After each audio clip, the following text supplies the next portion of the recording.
Өнөөдөр бүх хүн төрөлхтөнд улаан гаригийн нууц илчлэгдэх гэж байна. Бид ан гаригийг таны өмнө нь мэддэггүй байсан талаас нь нээх болно. Бидэнд манай гариг дээр ийм зүйл болохоос өмнө усан цохилтоос болж сүнсэн өөр гаригийн жишээг судлах ховорхон боломж бий. Үүнийг үзсний дараа мэдээгүй гэж хэлэх боломжгүй юм. Улаан ахынх нь хувь заяаг дэлхий дээр давтуулахгүй тулд хүн бүр ангараг гаригийн үннийг мэдэх ёстой. Ангараг болон дэлхий ойролцоогоор 1 цаг үед 4.6 тэрбум жилийн өмнө гариг болж үүссэн. Тэдэнд нийтлэг зүйл их байжээ. Ажиллагаатай идэвхтэй дотоод сүм, хүчтэй соронзон орон, нэгт агаар мандал, хүчил төрөгч, далай, ургамлын амьдрал. Өнөөдөр та бүхэн энэ байсныг батлах шинжлэх ухааны судалгаанд үндэслэн үгүйсгэх аргагүй нотлохоог харах болно. Ангараг 3-аас 3.5 тэрбум жилийн өмнө үл мэдэгдэх шалтгаанаар сүнсэн. Тэгээд энэ бүх тэрбум жилүүдэд одоогийн шигээл үхмэл гариг байсан гэх үзэл бодол өргөн тархсан байдаг. Гариг судлаачид энэ гаригийн усны нөөц, агаар мандлын ихэнх хэсэг нь хааш алга болсон, соронзон оронтой нь юу болсон? Ангараг ямар нөхцөлд сүнсэн тухай нууцыг таах гэж хичээцгээдэг. Гэхдээ үнэндээ бол ангараг болон дэлхий ижил амьдралын замыг туулсан. Ангараг зөвхөн саяханс замаасаа гарсан бөгөөд 12,000 жил тутамд бүх нарны аймагт болдог мөчлөгт катаклизм гамшигын үеэр зүүрсэн байна. Хэдэн тэрбум жилүүдийн турш оршиж дүүрэн амьдралтай байсан гариг хэдхэн минутын дотор сүнсэн.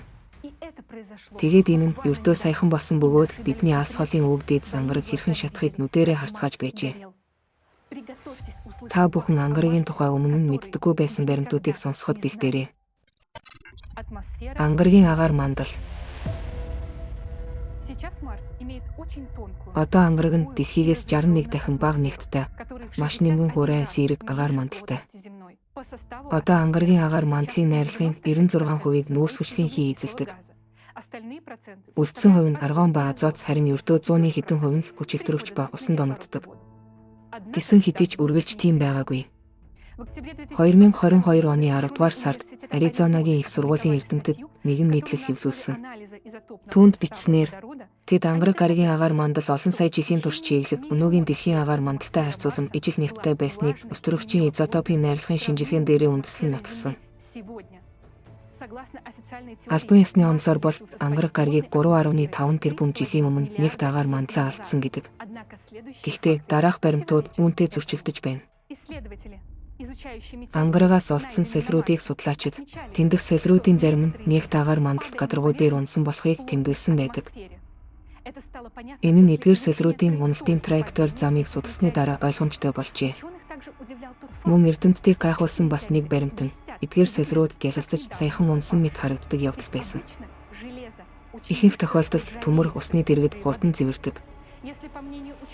Хэрэв ангараг эрдэмтдийн үздгээр 3 тэрбум жилийн өмнө нэгт агаар мандлаа алдсан бол эдгээр төмөрн солирууд бараг зэврэлтийн уул мөргөө мөн хурцсаар хучигдаагүй байгаа нь гайхмар зүйл биш гэж юу? Энэ нь ангараг ердөө саяхан нэгт агаар мандлаа алдсан болохыг өгүүлдэг. Гэхдээ судлаачид ийм дүгнэлт гаргахаас айсан. Эрдэмтэд ангарагийн агаар мандлын найрлах өмнө нь ямар байсныг таамаглацгаадаг. Харин одоо бол тэмдгийн агаар мандал бараг бүрэн CO2-оос бүрддэг. Ангараг нэгэн цагт дэлхийтэй адил хүчил төрөгчийн агаар мандалтай байсан гэдэг дүгнэлтэд Оксфордын их сургуулийн эрдэмтэд ч хүрсэн байдаг. Тэд энэ нээлтийг ангараг дээрх эрдэс бодисын эсэлтэлтийг судалсны үндсэн дээр хийсэн. Ийм дүгнэлтэд геологи эрдэс судлалын шинжлэх ухааны доктор профессор Портновч бас хүрсэн. Ангарагийн агаар мандал нь нэгт хүчил төрөгч ихтэй байсныг чулуулын улаан өнгөнд баталдаг ба тэр нь хүний цусны өнгөтэй төстэй. Гаригийн өнгө ба цусны өнгөний төст байдал нь нэг л ижил шалтгаанаас үүдэлтэй. Төмрийн оксид эсвэл элбэг байдгаас юм. Улаан хөрс нь чулуулын өгөршил хийсэл тархалтын үр дүнд үүсдэг. Өөрөөр хэлбэл тэдгээрт болж буй хийм физикийн үйл явцаас үүдсэн задрал эвдрэлийн дүн юм. Дэлхий дээр ч ийм төрлийн хөрс нилээд элбэг тааралддаг. Тэднийг салхинаас болсон өгөршлийн улаан өнгөд зарцдас гэж нэрлэдэг. Тэд дулаан муур амьсгалт, ус элбэгтэй агаар мандлын чөлөөт хүчил төрөгч ихтэй нөхцөлд чулуулагдах төмөр эсэлцсний улмаас үүсдэг. Ангарагийн улаан чулуулах нь дэлхийхтэй төстэй нөхцөлд бий болжээ. Ангараг улаан өнгөтэй. Яагаад гэвэл ангарагийн гадаргуугийн бараг тал хувь нь зэврэлтэд хөрснөөс тогтсон байдгаас юм. Ийм зэв буюу гаригийн гадаргуу дээрх оксид эслийн хайсан бүрхөвч нь нарны аймагт ховор болдог үзэгдэл. Энэ нь зөвхөн дэлхий болон ангараг гаригт л болдог. Бусад дээр нь ус байдаг гаригууд, мөн гаригуудын олон тооны томоохон дагуулуудад чулуулгууд нь бараг тэрбум жилүүдийн турш өөрчлөлтгүй хадгалагддаг. Жишээ нь сарны базаалтууд эсэлтээгүй. Бас саарл өнгөтэй байдаг. Учир нь тэнд хизээж хүчилтөрөгчийн агаар мандал байгаагүй. Дэлхий дээрх улаан өнгөт өөрслийн царцдас маш эртнээс үүсжээ. Гэхдээ энэ үйл явц нь агаар мандалд чөлөөт хүчилтөрөгч бий болсны дараа үеэс явагдсан. Харин чөлөөт хүчилтөрөгчийг бий болгосон зүйл нь далайн хөх ногоон замаг ургамал юм. Ногоон ургамлууд дэлхийн агаар мандал дахь 1200 их 80 тонн бүх хүчилтөрөгчийг ердөө 3700 жилийн дотор л бүтээж бий болгосон. Гэхдээ хэрэв газрын ургамлууд өгвөл агаар мандал дахь чөлөөт хүчилтөрөгч маш хурдан алга болно. Магадгүй ийм явдал ангараг дээр болсон. Одоо ангарагийн агаар мандлын ердөө тэг 11% нь л хүчилтөрөгч. Гэхдээ саяхан л гэхэд хүчилтөрөгч маш ихтэй байсан. Профессор Портновын тооцоосноор бол ангарагийн чулуулаг зэвэрч гаригийн гадаргуу нь бүхэлдээ улаан болохын тулд 5000 их 80 тонн чөлөөт хүчилтөрөгч байх ёстой. Ангарагийн чулуулгийг эсэлдүүлэхэд шаардлагатай хэмжээний чөлөөт хүчилтөрөгчийг зөвхөн ургамлын фотосинтезийн үйл явц явагдсан тохиолдолд бий болгох боломжтой. Харин энэ нь ангараг дээр амьдрал байсан гэсэн үг юм. Үүнийг батлах бусад нотлогоог та цааш мэдэх болно. Өөр нэг нууцлаг тайлбаргүй баримт байдаг. Ангарагийн зарим хэсгүүд дэх улаан өнгө нь гадаргуугийн ердөө нимгэн давхаргад нь л байдаг. Ангарагаар явагчид ангарагийн өөр найрлагатай чулуулгийн гадаргууг олон удаа өрөмтсөн. Та бүхэн үүнийг зургуудаас харж болно. Чулуулаг хөрсний доторх нь улаан биш, харин саарл өнгөтэй болж таарсан. Улаан өнгө нь гадаргуугийн ердөө нимгэн давхаргад зөвхөн саарл хөрсний дээр маш богино хугацаанд дөнгөж өчигдөр үүсэж бий болсон мэт байгаа нь гайхалтай биш гэж юу? Ангарагийн гадаргууг тийм хурдан, хаасайгүй эсэлдүүлсэн үйл явц нь гаригийг бүхэлд нь хамарсан хүчтэй дэлбэрэлтийн үед л боломжтой. Тэгвэл ийм чадaltaй дэлбэрэлтийг юу дуудаж болох вэ? Бидэнтэй хамт байж хариултыг мэдээрэй. Ангарагийн соронзон орон. Хамгийн илт ойлгомжтой баримтуудаас бид ангараг дээр хүчилтөрөгчийн агаар мандал, халуун чиглэг уур амьсгал байсан болохыг харж байна. Тэгвэл яагаад одоо ангарагийн агаар мандал тийм их зэрэг юм бэ? НАСА үүний буруутан соронзон орон алга болсон явдал гэж үздэг. Ангараг дээр хүчтэй соронзон орон байсныг баталдаг баримт бол ангарагийн царцдсын чулуулгуудад байдаг хүчтэй соронзжилтын үлдэгдэл толбууд юм. Гэсэн хэдий ч чулуулгийнх нь энэ соронзжилт бүх гаригийн хамгаалалтыг хангадаггүй. Дашрамд хэлэхэд энэ шалтгаанаар ангараг дээр хүн уршин тогтнох боломжгүй. Гариг дээр амьдрал байхын тулд зөвхөн сансрын цацрагаас хамгаалах хамгаалалт төдийгүй. Бас тодорхой чадлын соронзон орон зайлшгүй шаардлагатай. Нэг сонирхолтой зүйл нь ангараг дээр гаригийг хамарсан соронзон орон байхгүй хэдий ч 2022 оны 4-р сард урд өмнө ажиглагдсны нэгэнтийн ч төсгүй өөр авраг том туйлын туяарлыг тэнд бүртгэсэн явдал юм. Тийм туйлын туяа бий болж байгаа нь тэнд яг одоо тусдаа бүс нутгуудад соронзон орны өөрчлөлт явагдаж байгааг өгүүлж байж болно. Одоо дэлхийд болж буй хэвийн бус аномал туйлын туяануудтай зэрэгцэн энэ явдал синхрон болж байгаа нь тийм гайхамар зүйл мөн үү? Одоо дэлхийд манай өдрүүдэд болж байгаа соронзон орны өөрчлөлтүүд цөмд явагдаж буй өөрчлөлтөөс болж байгаа. Ангараг дээрч бас тэр л шалтгааны улмаас болж байна. Ангарагийн соронзон оронд НАСА-гийн эрдэмтдийн тайлж чадахгүй байгаа өөр нэг нууц бий. Тэдний таамаглалын дагуу 4 тэрбум жилийн өмнө ангарагийн цөмд гарсан өөрчлөлтийн улмаас хүчтэй соронзон орон нь алга болж тэгээд нарны салхинд агаар мандал нь аажмаар үлээгдэж эхэлсэн. Гэхдээ сугар гариг дээрч бас гаригийг хамарсан соронзон орон байхгүй. Гэсэн хэдий ч нэгт агаар мандлыг нь нарны салхи хүлээж хийсгээгүй. Ангараг сугар гаригийн агаар мандал өөр нэгттэй хэдий ч хоёулангийнх нь 96% нүүрстөрөгчийн давхар эслээс тогтдог. Сугар гаригийн агаар мандлыг ионы мандал болон боломжит өдөөгдсөн соронзон орон, өөрөөр хэлбэл хоёр дахь соронзон орны ачаар хадгалагддаг гэсэн таамаглалууд байдаг. Гэхдээ ангараг дээрч бас тийм нөхцөл бий. Харин гэтэл нэгт агаар мандал байдаггүй. Шведийн сансрын физикийн хүрээлэнгийн Робин Рамстад өөрийн судалгаагаар одоо ангарагийн сул сэрэг агаар мандлыг боломжит өдөөгдсөн соронзон орон хамгаалдаг тул нарны салхи түүнийг нь үлээж хийсгэх боломжгүй.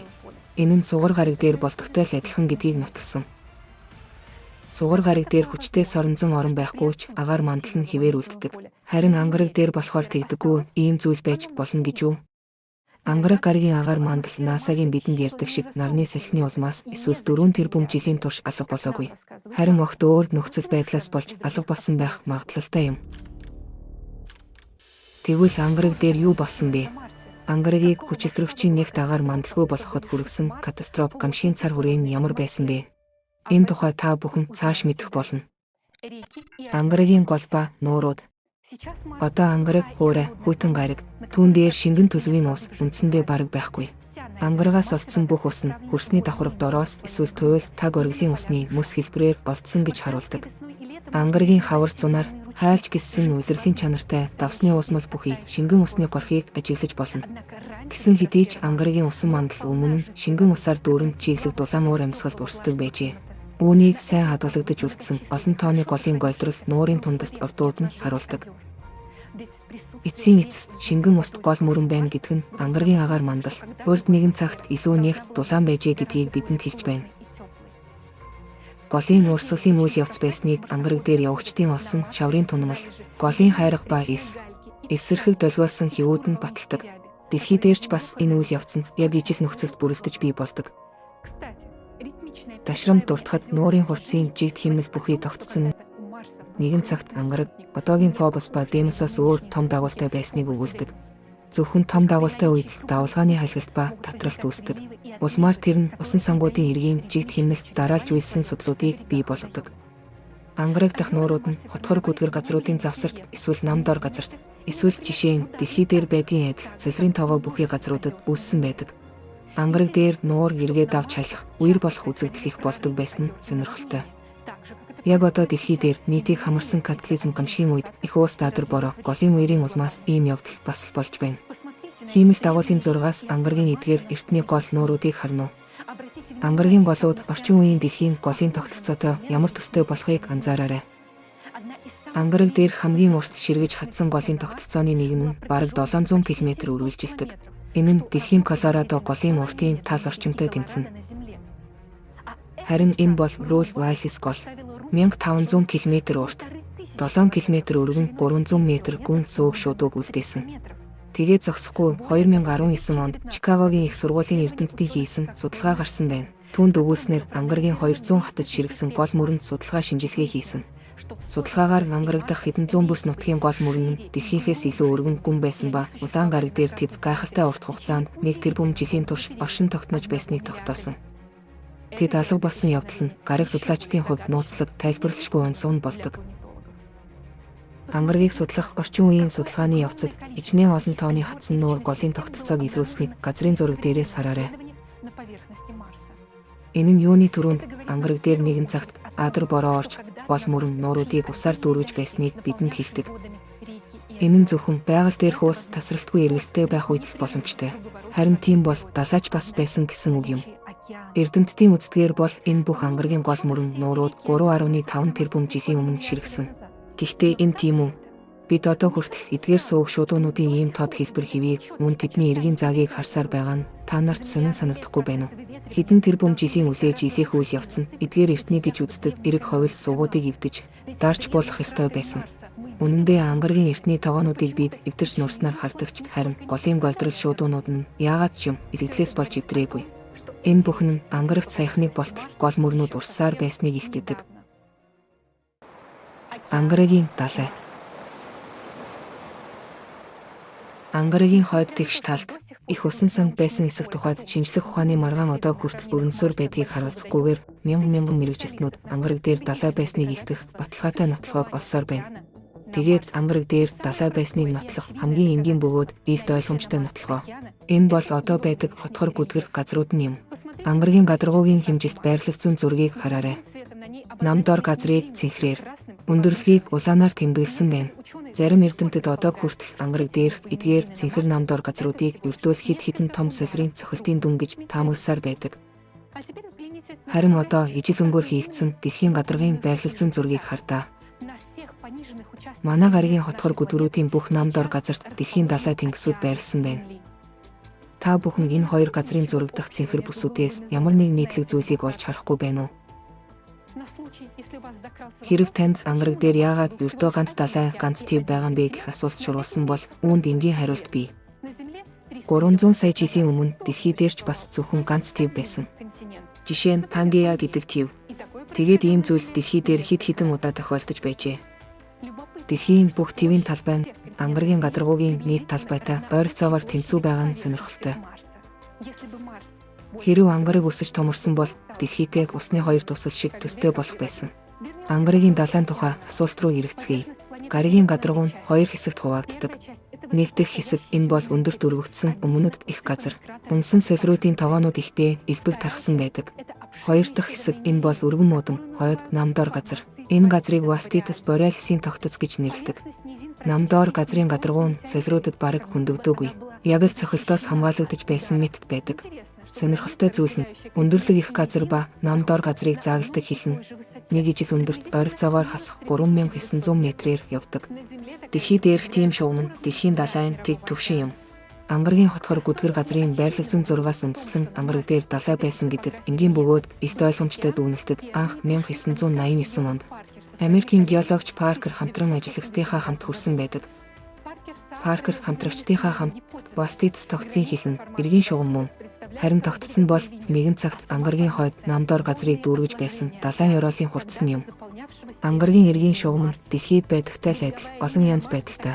Хаа нэгтэн зөөлөн ирмэг, хаа нэгтэн өндөр огцом хад асгатай гэдэг зоригтой тамгийг дэвшүүлцгээсэн. Гэхдээ эргэлзэгч скептикүүд энэ нотлогоог хангалтгүй гэж үзсэн. Тэгвэл өөр ямар баримтууд хойд Ваститасийн тэгш талд далай байсныг илтгэдгийг авч харцгаая. Ангараг дээр дэлхийтэй адилаар олон мянган гол урсаж байсныг бид алхтын баталсан. Тэгвэл тэд дээрээс доошоо ангаргийн далай руу тэмүүлэх ёстой. Дэлхий дээрх гол мөрнүүд зөвхөн усаа далайд хүргээд зогсдоггүй. Бас төрөл бүрийн тунамал материал, хайрах эс шаврыг зөөж хүргэдэг. Гол мөрнүүд тэнгис эсвэл далайд сутгах үедээ янз бүрийн хэлбэрийн газрын дээрх болон доорх бэлчир салаа, дельтаг үүсгэдэг. Жишээ нь дэлхий дээрх дельта бэлчир цутгалангууд нь Инд, Ганг мөрөн, Амазон, Миссисипи, Нийл, ижил мөрөн, Лена болон бусад олон гол мөрнүүдийг бий болгодог. Гайхалтай. Гэхдээ ангараг дээрч бас өргөн муудам дельта бэлчрүүд нь хадгалагдсан үлджээ. Эрдэмтэд улаан гараг дээрээс ангаргийн далай руу цутгадаг 6500 гаруй километр ширгсэн голын бэлчрүүд мөн усан доорх сувгийн бүсүүдийг олсон. Эдгээр бэлчрүүд нь далайн эрэг орчимд 900 метрээс доошгүй зузаантай олон тунамал хурцсуудыг үлдээсэн. Энэ хурцсууд нь өмнө нь далай байсан газруудын эрэг орчимд хэдэн зуун мянган хавтгай дөрвөлжин километр талбайг бүрхсэн байдаг. Ангаргаар явагч Персеверенс 2021 оны 2 дугаар сард Жизеро тогооноос шар усны үерийн улмөр бүхий дэвүүр хэлбэрийн бэлчир цутгалан илрүүлсэн. Голууд амьдралынхаа төгсгөлд их хурдтай урссан бөгөөд хэдэн тонн жинтэй чулууг хэдэн 10 км зөөсөн байв. Энэ голын сүрлийг юу дуудсан болохыг судалгаа хийхсэд хэлж чадаагүй. Ангаргийн маринер хавцлын бүсээс ч бас гамшигт шар усны үерийн улмөр олджээ. Эдгээр нь гадагш урссан усны асар том суугууд юм. Гэхдээ усны цутгал байхгүй. Гэсэн ч бүрэн хэмжээд урсгалтай адил эхэлдэг. Эдгээр голдрол урсгалуудыг ус гинэт 100 км цагийн хурдтай гамшигт байдлаар хаягдаж урснаас үүссэн гэж үздэг. Ийм явдал дэлхий дээр болж байгаагүй. Судлаачдын хэлж байгаагаар энд ямар нэг сүрэлт үйл явц болсон. Ангаргийн хойд тал нутагт далай байсныг илтгэдэг дараагийн сонирхолтой баримт энэ бол солирын уналтын цохилтоос үүссэн тогоонуудын хэлбэр юм. Хэргийн учир нь солирууд нойтон хөрсөнд унах үед эргэн тойронд нь шингэн шавар үсэрч цацагдсанаас үүссэн улмөр үлддэг. Та бүхэн зургийн зүүн талаас хуурай газарт унсан солирын тоогоог, төв хэсэгт чийлэгт унсныг, харин баруун талд усаар хансан ус элбэгтэй газар унсан солирын тоогоог харж байна. Сонирхолтой зүйл нь хойд хэсгийн тэгш тал руу эргийн шугамаас холдохын хэрээр шингэн шавар эргэн тойронд нь цацагдсан тогоонуудын эзлэх хувь нэмэгддэг. Энэ нь хуучин далай байсан газарт хөрсөн дэх үлдэгдэл усны агуулмж нь өндөр байсан гэдгийг хэлж байна. Энэ газрын зурагт тийм тогоонуудыг улбар шараар тэмдэглэснийг та бүхэн харж байна. Урт цагт хойд хэсгийнхэн тэгш талд далай байсныг өстрөгчийн изотоп ба дээдэр өстрөгчийн шинжилгээнд үндэслэн хийсэн НАСА-гийн судалгаач бас баталдаг. Шинжилгээ ёсоор бол ангараг дээрх ус нь одоогийн ангарагийн туйлын таг оргилд үлдсэн усны хэмжээнээс 6.5 дахин их байжээ. Энэ усны эзлэхүүн нь дэлхийн хойд мөсөн далайн агуулдгаас их байсан байна. Гэхдээ ангараг ямар нэг шалтгааны улмаас усныхаа 87%-ийг алдсан. Сонирхолтой зүйл нь хэрэв ангарагийн далай аажмаар өөрчлсөн бол судлаачид бэлчир цутгалуудын хурц түнэмлийн түвшин хэрхэн аажмаар өөрчлөгдөж байгааг, гүн усны хурцны оронд гүйхэн усны хэрхэн бий болж байгааг харах байсан. Дэлхийн геологчид олон сая жилийн турш далайн эргээс холдож хумигдсаар үүссэн далайн тунамал үлдэгдэл ямар дараалалтай бий болдгийг сайн мэддэг. Гэсэн хэдий ч ангараг дээр ямар ч тийм зүйл ажиглагддаггүй. Харин ч эсэргээрээ далай нэг дор алга болсныг заасан усны гамшигт урсцын улмөр үлдсэн. Тийм байх боломжтой юу? Ямар аимшигт сүрэл гэхээрээ тийм байх вэ? Энэ дүгнэлтийг санаарай. Бид дараа нь үүн рүү дахин эргэх болно. Ангараг дээрх амьдрал. Та бүхний санаж байгаагаар дэлхий дээрх хүчилтөрөгчийн агаар мандал дэлхийд амьдрал үүссэний ачаар. Харин яг хэлбэл далайд хөх ногоон фотосинтезийн замаг үүссэний ачаар бий болсон. Хэрэв ангараг дээр хүчилтөрөгчийн агаар мандал байсан бол яг дэлхийтэй адилаар тэнд бас ургамлын аймгийн амьдрал бий болох ёстой гэж таамаглах нь ойлгомжтой. Зүй ёсны юм. Та ангараг дээр амьдрал байна уу гэж хайсан тухай байнга сонсож байсан байх. Гэвч харамсалтай нь ангараг дээр амьдрал олон удаа олдсон гэдгийг та мэдэхгүй л болов уу? Ангараг дээр амьдрал байсныг олсон түүх 1996 оноос эхэлдэг. Энэ онд хэсэг эрдэмтэд Антарктидад унсан ангаргийн солируудын нэгнээс ням бактерийг санагдуулан жулуучсан бичил жижиг олдурыг олсон тухай нийтлэлээ хэвлүүлсэн. Хожим нь эрдэмтэд бодлоо өөрчилж зүгээр л чулуун тогтоц байжээ гэж мэдгдсэн. 2022 онд Perseverance ангараг дээр явагчийн жизээрөө тогооноос авсан дээжүүдээс олон тонны органик молекулууд олдсон нээлтийг NASA албан ёсоор зарласан. Гайхалтай нь үүнийг харгалзахгүйгээр энэ тийм их шуугин хөөсийг дуудаагүй. Бүр 2013 онд ч бас Curiosity ангараг дээр явагч чулуулын номтог дээжээс органик бодисын шинж тэмдгийг илрүүлж байжээ. Гэхдээ үүнийг ч бас ангараг дээр амьдрал илэрсэн албан ёсны нээлт гэж хүлээн зөвшөөрөөгүй. Бодоод үзтээ. Хэрэв ангараг дээр амьд далай байсан бол далайн усанд ням бактериас гадна өөр юу байж болох вэ? Дэлхийн далайн бүлээн усанд ямар далайн организмууд үрчдэг вэ? Ангараг дээр явагчид хэрэг дээрээ юуг олсныг мэдээд та бүхэн гайхах болно. Гэхдээ NASA-гийн эрдэмтэд энэ тухай дурсахаа мартсан. 2012 оноос хойш 7 жилийн турш Curiosity ангараг дээр явагч ангаргийн хатаж ширгэсэн далайн эргийн гейл тоогоог нөхөлж ухсан. Эрдэмтдийн таамаглагаар гейл тоогоо нь 3.5 тэрбум жилийн өмнө нуур юм уу усан сан байжээ. Дэлхий дээрх далайн эргийн иймэрхүү нуурууд далайтай ойрхон тул давстай усаар дүүрсэн байх нь илбэг. Тэднийг лагун гэж нэрлэдэг. Сонирхолтой зүйл нь гейл тоогооноос ч бас давсаар хандсан хөрс чулуулаг болцсон. 2020 онд Journal of Astrobiology and Space Science Reviews хэвлэлд 15 өөр хүрээлэн судалгааны төвүүдийн хамтарсан судалгааг нийтэлсэн байв. Энэ бүтээлд ангаргийн гейл тоогооноос олдсон чулуудсан организмуудын тухай геологч, палеонтологчдод зориулсан иж бүрэн нотлогоог гаргаж тавьсан.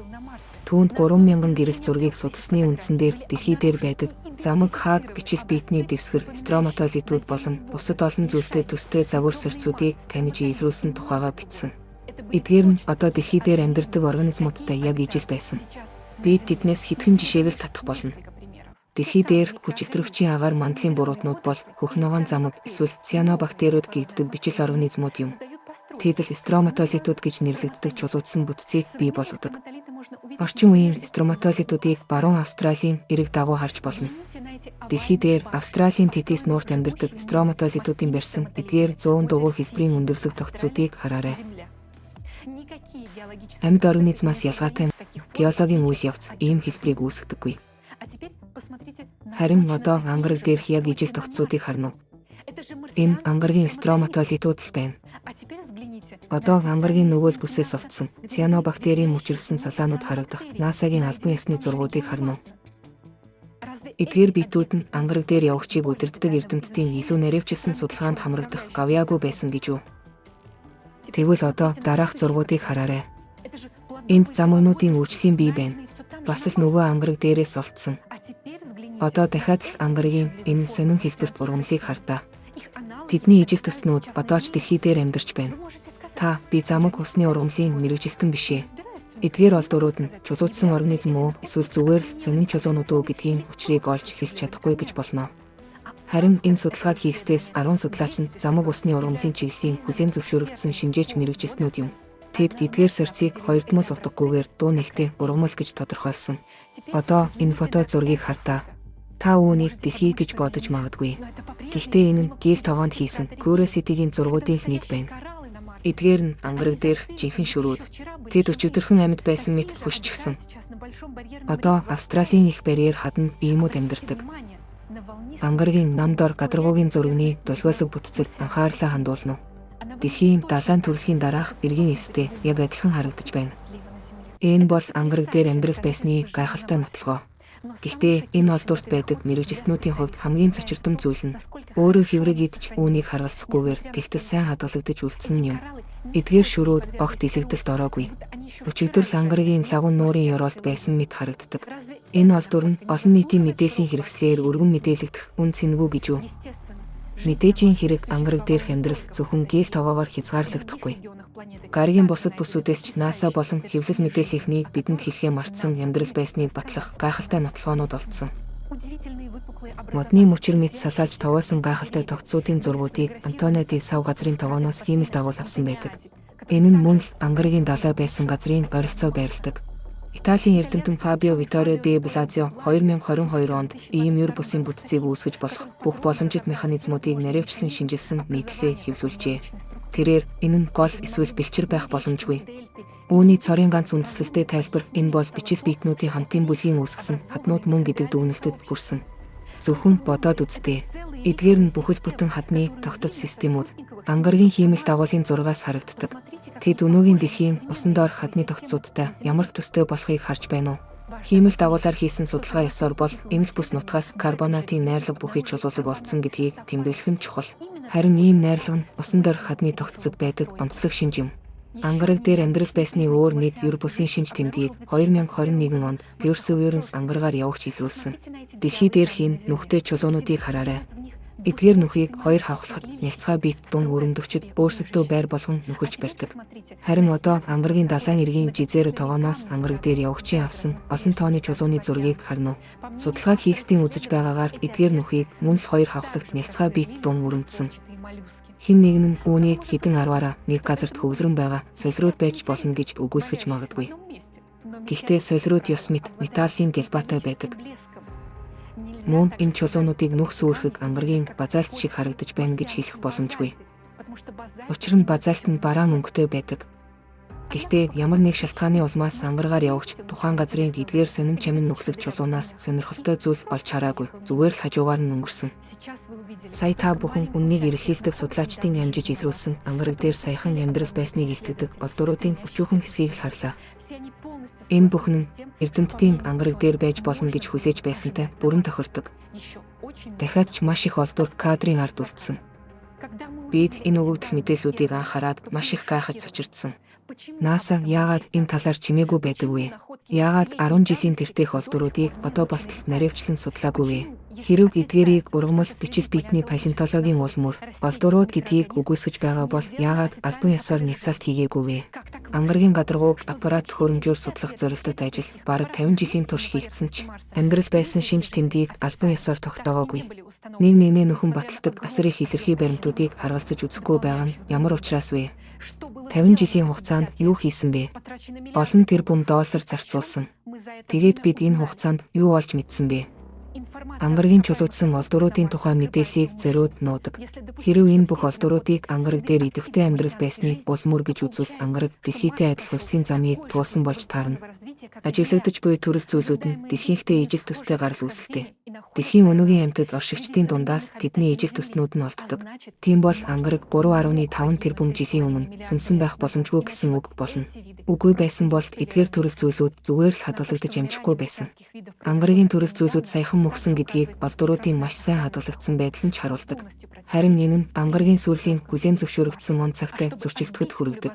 Сонирхолтой хүмүүсийг энэ сэдвийг судлах хүсэлгүй болгохын тулд НАСА тактик хэрэгэлсэн. Сүлжээнд ангаргаар явагчдын авсан нэг л ижил утгартай хэдэн зуун мянган ямар ч сонирхол татах юмгүй зургуудыг урсгаж эхэлсэн. Ангараг дээрх амьдралыг ямар нэг байдлаар судлаж, сонирхож байсан хүмүүс урам нь хугарч үүнд найдахаа байсан. Гэсэн ч үнэн бүгдэд ил байдаг. Ангараг дээрх гамшигт дэлбэрэлтүүд. Одоо өнөө үед ангараг дээр болж буй магмын болон галт уулын идэвхжил нь эрдэмтдийг эргэлзүүлж бодоход хүргэдэг. Учир нь эдгээр үйл явц хэдэн тэрбум жилийн турш ухмал байгаа гариг дээр явагдах боломжгүй. Саяхны нээлтүүдээс өмнө ихэнх гариг судлаач эрдэмтэд ангарагийг геологийн хувьд ухмал гариг гэж үздэг байсан. Ангарагийн энэ бүсийг харна уу? Түүнийг Фарсида эсвэл Тарсисын өндөрлөг гэж нэрлэдэг. Энэ бүс нь Мантийн гүний халуун урсгал өгсөний дүнд бий болсон маш том галт уулын өндөрлөг газар юм. Фарсидын өндөрлөгийн галт уулын чулуулах нь соронзон чанаргүй. Энэ нь эдгээр дэлбэрэлт болох үед ангарагийн соронзон орон аль хэдийн байхгүй болсон байсныг өгүүлдэг. Фарсидийн галт уулсын өндөрлөг дээр унтарч бүгсэн гэж тооцогддог. Нарны аймагт томоохонд орох 5 галт уул байрладаг. Албан ёсны онцоор бол эдгээр галт уулууд хамгийн сүүлд 150 сая жилийн өмнө дэлбэрсэн. Тэр цагаас хойш идэвхжээгүй. Гэсэн хэдий ч 2018 оны 9-р сарын 17-нд тус бүс нутгийн галт уулсын нэг болох Арсия Монс 900 км урт утаа үүл гаргаж хайсныг ажигласан. Энэ нь ангаргийн эдгээр галт уулууд мөхөөгүй байна гэдгийг харуулдаг. Мөн ангаргийн энэ хэсэгт гамшигт хурцтай сүүлийн усны сувгууд ихлээ авсан 11 км-ийн гүнтэй аврах том маринерийн хавцал байрладаг. Онцлог тооцоолсоор бол энэ хөндий хавцал нь магмын голомт бүхий газар нутаг дээш өргөгдсөний дүнд үүсчээ. Өргөлт болж өндөрсөх явцад тэлэлт болсон. Улмаар ан цавын дагуу хагарал үүсч маринерийн гих хөндийг бий болгосон. Маринерийн хавцлын төгсгөлд шөнийн лабиринт хэмээх бүс бий. Энэ бүс нь харьцангуй залуу лаваар бүхэлдээ дүүрсэн байдаг. Энэ газарт ямар нэг итгэмээргүй их хүчтэй гамшигт дэлбэрэлт болсон мэт харагддаг. Дэлхий дээр үүнтэй төстэй явдал хараахан тохиолдож байгаагүй. Одоохондоо энд хизээ юу болсныг бид ердөө хэдхэн минутын дараа ярих болно. Ангараг дээрх томоохон галт уус нь зөвхөн Фарсидийн өндөрлөг төдийгүй бас бөмбөрцгийнх нь нөгөө эсрэг хагасдах Элизиум Планижиа бүсэлж байдаг. 2018 онд НАСА-гийн газар дэлхийн төхөөрөмж InSight энэ бүс нутгийн Церберийн ховс гэж нэрлэгддэг агарлын зэрэгэлдээд олон мянган ангаргийн чичиргээний тухай мэдээллийг авч эхэлсэн. Харин 2022 оны 5 сарын 4-нд ангаргийн энэ бүс нутагт 5 магнитудын газар хөдлөлт бүртгэгдсэн. Энэ нь өөр гарагт ажиглагдсан хамгийн хүчтэй газар хөдлөлт болсон. Ангарагт тектоник хавтангууд байдаггүй. Тиймээс Аризонагийн их сургуулийн эрдэмтэд 2022 онд энэ газар хөдлөлтүүд нь царцдсан тектоник гаралтай биш, харин 4000 км-ийн диаметртэй асар том мантын гүний урсгал өксөж дээшилсний улмаас болсон гэдэг дүгнэлтэд хүрчээ. Энэ мантын өксөлт нь ангаргийн барагцаалбал Америкийн нэгдсэн улсын газар нутагтаа дүүцгүүц гадаргуу деформац ажилтад оруулж эхэлсэн. Сонирхолтой нь энэ л эрдэмтдийн баг өмнөх ажилдаа одоо магмын гүний голомт дээшилж байгаа тэр газарт ердөө 53-аас 12 мянган жилийн өмнө галт уулын дэлбэрэлт болж байсныг нотолсон. Энэ бол ангараг дээр мэдэгдсэн хамгийн залуу галт уулын дэлбэрэлт юм. Энэ бүхэн нь ангаргийн гадаргуугийн гүний динамик үйл явц өнөөдрийг хүртэл зогсоогүй байгааг харуулдаг. Эрдэмтдийн үздгээр хэрэв гараг 3.5 тэрбум жилийн өмнө цөмөн нь сүрсний улмаас соронзон орноо алдсан бол яагаад магмын голомт нь энэ олон тэрбум жилийн туршид царцж тасжаагүй вэ? Түүний хэвлийн гүнд болж буй өксөлтийг юу өдөөж байна вэ? Мөхсөн ангаргийн хаанаас нь магмыг дээшлүүлэх нэмэлт хэм эрчим бий болж байна вэ? Үнэн дээр цөмөн өгсөн гаригийн бүх дотоод үйл явц зогсдог. Учир нь дотоод дулааны их үүсвэргүй болсон байдаг. Гэсэн хэдий ч одоо ангараг гараг дээр магмын идэвхжлийн үйл явц нэмэгдэж байна. Мөн ойрын жилүүдэд бид улаан хөрш гараг дээр өрнөх өргөн хэмжээний дэлбэрэлтүүдийн гэрч болох магадлалтай. Гэхдээ мэдээж үүнтэй төстэй үйл явдлууд манай гараг дээр болж өмнө нь биднийг сүрүүлчихгүй бол юм.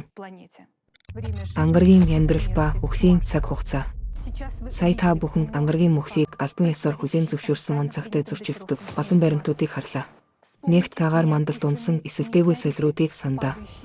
Чулуулгууд дээрх улаан хөрсний нэмгэн давхаргыг, элэгдэлд орж эвдрээгүй голын хөндийнүүдийг, мөн далайн ёроолын хэврэгхэн шүрүүдийг сандаа. Академийн шинжлэх ухаанд ангаргийг 3.5-аас 4 тэрбум жилийн өмнө мөхсөн гараг болж хуурсан гэж мэдэгддэг. Гэсэн хэдий ч бүх гэрчлэх баримтууд ангараг саяхныг хүртэл хэдэн 10 мянгаас илүүгүй жилийн өмнө амьдрал, далай, агаар мандал, соронзон оронтой байсан гэдгийг харуулдаг. Хэрэв энэ гараг 3.5 тэрбум жилийн өмнө нэгт агаар мандал далайгаа алдсан бол салхины болон химийн элэгдүүлэх үйл явц нь гол мөрний хонхор хэсгийг аль эрт дүүргэж тэгшлэх байсан. Ангаргийн салхи эс мөн шорон шуурга нь ямар ч хотхор гүдвэрийг илээж тэгшлэх байсан. Гэхдээ бид голууд хад хавцлууд үерийн уул мөрүүдийг маринерийн хавцал хөндийдэх усны урсгалаас үүссэн авраг ховс сувгуудын өчигдөрхөн болсон мэт уул мөрийг харж байна. НАСА-гийн эрдэмтэд яагаад ангаргийн геологийн түүхийн тухайд тэгж их төөрөгдөлд орох болсныг авч харцгаая. Бусад гаригууд дээр хөрс чулуулгын насыг тэнд унсан солирынхын тоогоор тодорхойлдог. Гадаргуу нэртнийх байх тусам тоогоонууд нь илүү олон болно. Хэрэв тогоон цөөхөн бол энэ нутаг дэвсгэр дээр хуучин тогоонуудыг тэгштгэсэн ямар нэг үйл явц болжээ гэсэн үг. Жишээ нь лав урссан эсвэл далай цалилсан байж болно. Харин одоо ангараг гаригийн гадаргын байр зүүн газрын зургийг хараарай. Хойд тэгш тал бас Титус тогтцын тогоонууд ямар цөөхөн байгааг, өмнөд их газрын тогоонууд хэр олон байгааг харьцуулж дахин нэг удаа анхаарлаа хандуулна уу? Үүнийг юугаар тайлбарлах вэ? Хойд тэгш тал далай байх үед солируд усан дунжээ. Тэгээд тогоо үлдээгээгүй. Үүнтэй нэгэн зэрэг их газар дээр бид янз бүрийн төрөл насжилттай олон тогоонуудыг хардаг. Анхааралтай ажиглагч нь зөвхөн хойд тэгш тал цохилтын тогоонуудаар бараг хучигдаагүй байгааг анзаараад зогсохгүй. Бас Фарсидийн галт уулын өндөрлөг, бас Илизийн оргилолтын бүс нутаг мөн адил тийм байгааг харах болно. Энэ нь геологийн хэмжүүрээр авч үзвэл эдгээр дэлбэрэлтүүд дөнгөж саяхан болсон болохыг өгүүлдэг. Өмнө нь дурдсанчлан Илизийн галт уулын дэлбэрэлтүүд ердөө хэдэн 10,000 жилийн өмнө л болж байсныг үнэхээр хэрэг дээр нь тогтоосон. Өмнөд их газарт тийм олон тогоо байгааг юугаар тайлбарлах вэ? Сонирхолтой нь хэрэв бид дэлхийн тивүүдийн хөрсний давхаргыг хуулж авбал дэлхийн геологийн бүх түүхэнд байсан олон тогоог бас адилхан харах болно. Гариг судлалд тогооны статистик гэж нэрлэгддэг математик шинжилгээний чиглэл байдаг. Энэ аргаар статистикийн жам хуулийг үндэслэл болгон хөрс чулуулын гадаргуугийн насыг тооцоолдог. Чухамхүү ийм тооцооллуудын дүн нь ангараг гаригийн мөхлийг 3.5 тэрбум жил гэж үзэхэд хүргэсэн он цагийн алдааг эрдэмтэд өгсөн. Гэхдээ яагаад эрдэмтэд тооцоололтоо алдахад хүрсэн бэ? Ангарагийн тогоонуудын статистикийн нийтлэлүүдэд ангарагийн тодорхой хэсэг гадаргуугийн насжилтыг авч нэг бол 3.5, нэг бол 4, эсвэл 2.5 тэрбум жилийн настай гэж заасан байдаг. Өөрөөр хэлбэл энэ аргын наривчлал нь одоо нэмэх хасах тэрбум жилээр тоологддог. Тийм бол насжилтын үнэн зөв дүгнэлтийн тухайд ер нь юу ярьж болох вэ? Бас нэг тогоонуудын статистикийн ажилд ноцтой алдаа гаргахад хүргэсэн баггүй чухал хүчин зүйл нь астероидын бүсэд ойрхон байдгаас үүдэлтэйгээр ангараг дээр бий болдог олон тооны тогоонууд нь юм.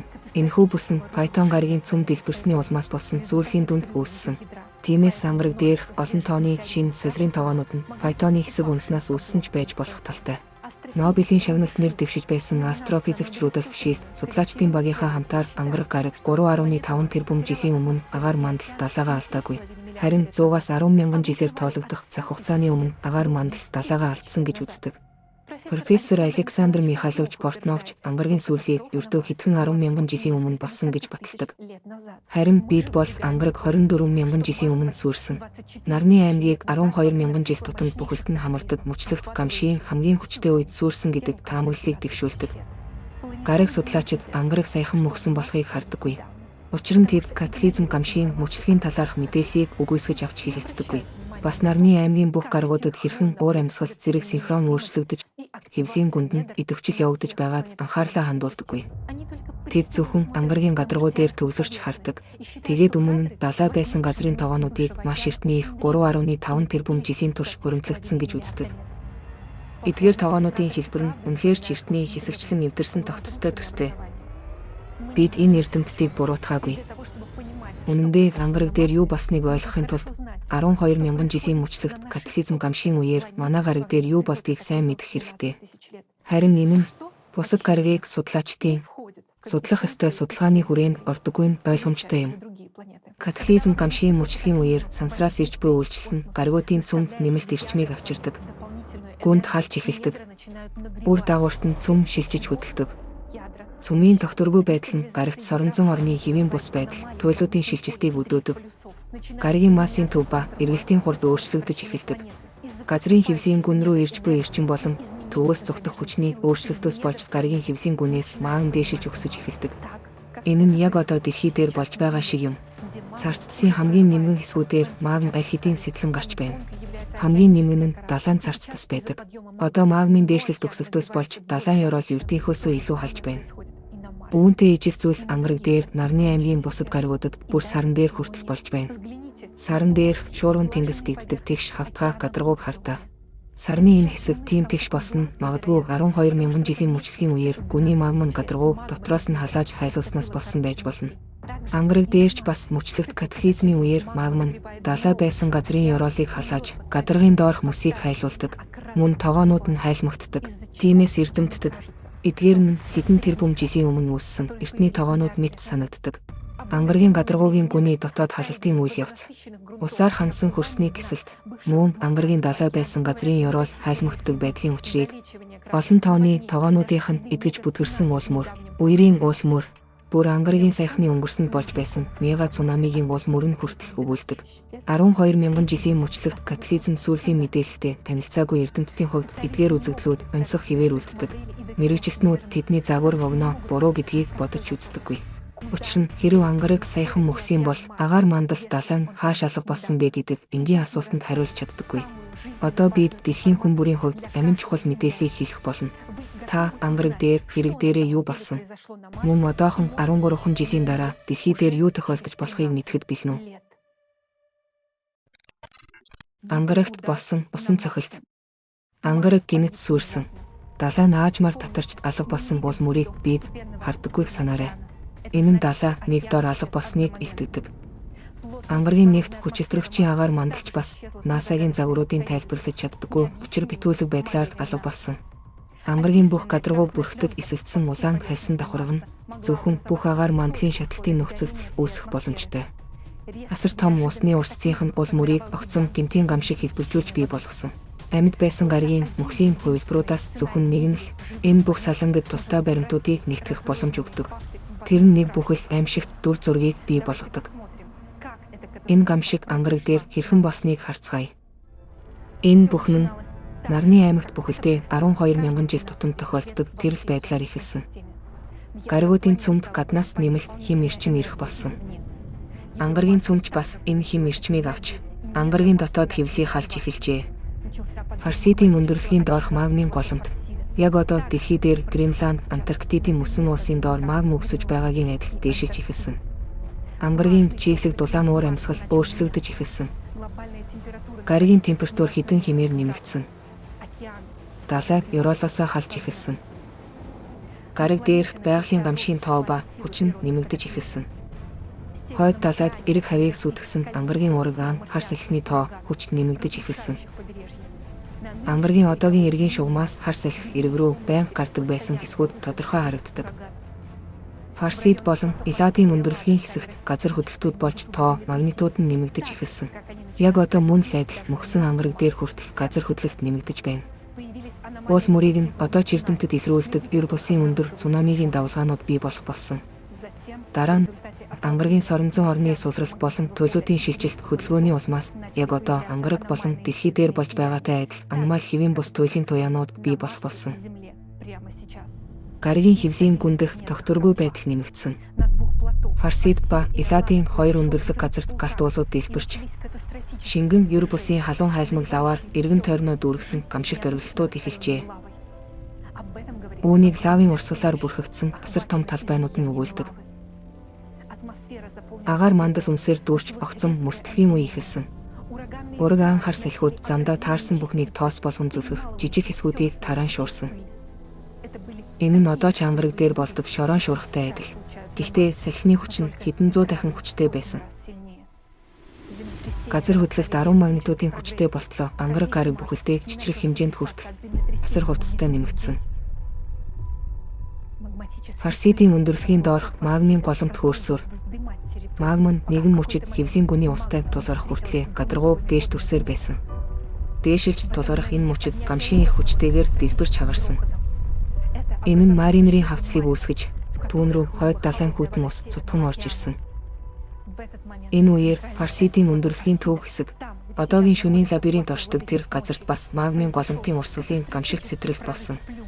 Маринерийн хавцалд цутгасан хүйтэн ус хором зуурт дэлбэрэн ангаргийн агаар мандлыг сэтэлсэн уурын багныг босгосон. Энэ нь олон сая цөмийн бөмбөгийн хүчтэй усан цохилт байсан. Энэ дэлбэрэлтийн цохилтын долгион гаригийн дотогш тангин цайл хөндлөн тархаж магмыг бүх чиглэлд тэлж өргөсгсөн. Цохилтын улмаас дотоод сүм цохигдон хөдөлж зогссон. Ангаргийн соронзон орон хормын зуур алга болжээ. Харин ангаргийн дагуул нар руу л ниссэн болов. Маринерийн хавцлын ус далай руу буцан эргэж гамшигт урсцын сууг хоёлыг үлдээн цутгажээ. Ангараг оргилолтоос болж дэлбэрсэн. Агаар мандал нь шатаж цахилгаан соронзон цэнгийн улмаас гэрэлтэн асаж байсан. Ангараг шатсан. Бидний ас холын үг дээдс үүнийг харсан.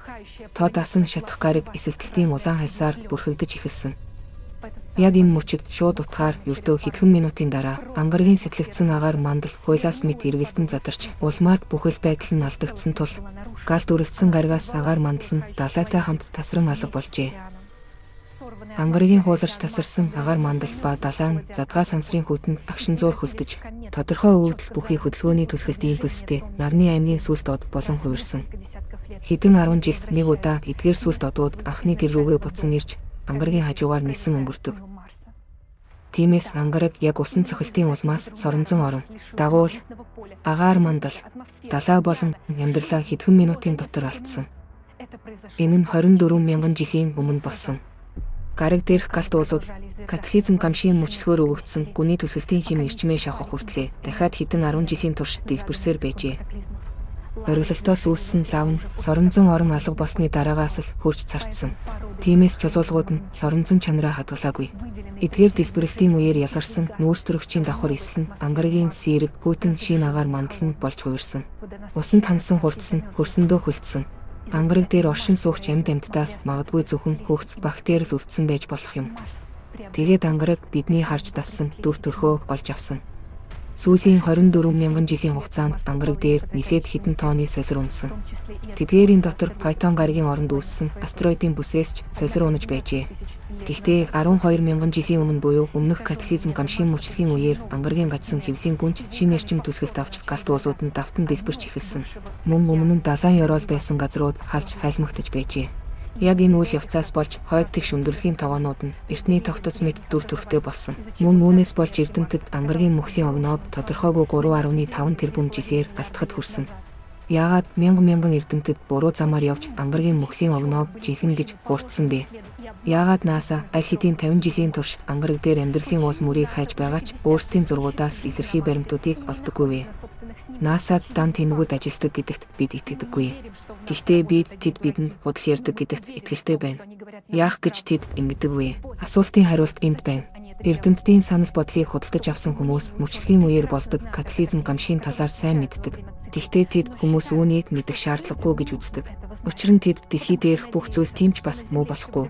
Бункер буюу газар доорх байгууламжтай хоцорч үлдэж болно гэж найдаж байгаа. Гэхдээ зөвхөн энэ удаад л биш. Ангараг дээр хинч бункерт ам гараагүй. Үхмэлт бас хүйтэн ангараг энэ байна. Амьд гаргууд дээр ховор болдог үзэгдэл усан цохилтын хамгийн сайн үзүүлэн загвар нотлогоо энэ байна. Ангараг бол усан цохилт аимшигт эмгэнлийн үхмэл хөшөө. Гэхдээ үүнтэй нэгэн зэрэг энэ бол бидний шанс боломж. Гаригуудын мөхлийг бодит байдал дээр ухаарч манай гариг дээр болж буй ижил хувилбарыг ухамсарлах бидний боломж юм. Одоо дэлхий дээр бид ангараг мөхсөн үеийнхтэй адил сүрлийн мөчлөгт орж байна. Манай гариг дээр дэлхий дээр ангаргийн үйл явдал давтагдах огноо аль хэдийн илт болсон. Энэ бол 2036 он. Усан цохилтын байршлыг ч тодорхойлсон. Марианы хонхор. Ангараг дээр маринер хэмээх хавцалт ийм зүйл болсон нь юучлах мэт шогтой тийм биш гэж юу? Одоо та бүхэн энэ тоглоом биш гэдгийг ойлгох хангалттай баримттай боллоо. Хэрэв бид юу ч хийхгүй үргэлжлүүлвэл 2036 онд манай гариг дээрх далай агаар мандал бүх амьд амьдрал алга болно. Гэхдээ бид болон бидний үр хүүхдүүдийн хувьд энэ нь бүр эрт болно. Бид зүгээр л өсөн нэмэгдэх гамшигын хүч чадал орших тоог давж чадахгүй. Одоо эдгээр үйл явдал болох уу эсвэл үгүй юу гэдгийг та бүхний хүн нэг бүр шийдэж байгаа. Дэлхийн хүмүүсээ би та бүхэнд хандаж байна. Бидэнд амьдрах үнц нь бий. Бид энэ хувилбарыг дахин давтуулах ёсгүй. Тийм ээ, ангараг мөхсөн. Гэхдээ түүний аимшигт жишээ нь манай гариг дээр ийм зүйлийг хизээч гаргуулахгүй байх бидэнд өгсөн сургамж юм. Бид энэ гамшигийг урьдчилан сэргийлж чадна. Нийгмийн бүтээлч хэлбэр нь яг одоо бидний төсөөлж чадахгүй байгаа технологийн түвшинд хүрэх эрхийг хүн төрөлхтөнд нээнэ. Эрдэмтдийн чадварыг нэгтгэснээр гаригуудын цөмд дамжуулагдаж байгаа нэмэлт хэм эрчмийн үйлчлэлд нээлт хийх боломжийг бидэнд олгоно. Энэ нь манай шинжлэх ухааныг хөгжлийн бүр өөр шин түвшинд гаргана. Бид цөмд ирж буй хэм эрчмийн үйлчлэлийг зогсоож болно. Тэр бүх хэл энэ хэм эрчмийг өөрсөддөө ашигтайгаар бидний сайн сайханд ашиглах боломжтой болно. Бид галт уулын дэлбэрэлтийг хянаж, Марианы хонхорын усан цохилтоос урьдчилан сэргийлэх боломжтой болно. Гэхдээ бид үүнийг зөвхөн хамтдаа л чадна. Ангараг дээр тохиолдсон шиг дэлхий дээр болж мэдэх сүүлийн аюулын тухай үннийг мэдээлэхэд та бүхний хүн нэг бүр хэрэгтэй. Гарц би энэ бол бүтээлч нийгэм гэдгийг бүх хүн төрөлхтөнд хэлж ярихад бидний хүн бүр хэрэгтэй. Бүтээлч нийгмийг байгуулах боломжийг өнгөрөөлгүй ашиглацгаая. Амьдралыг сонгоцгоё.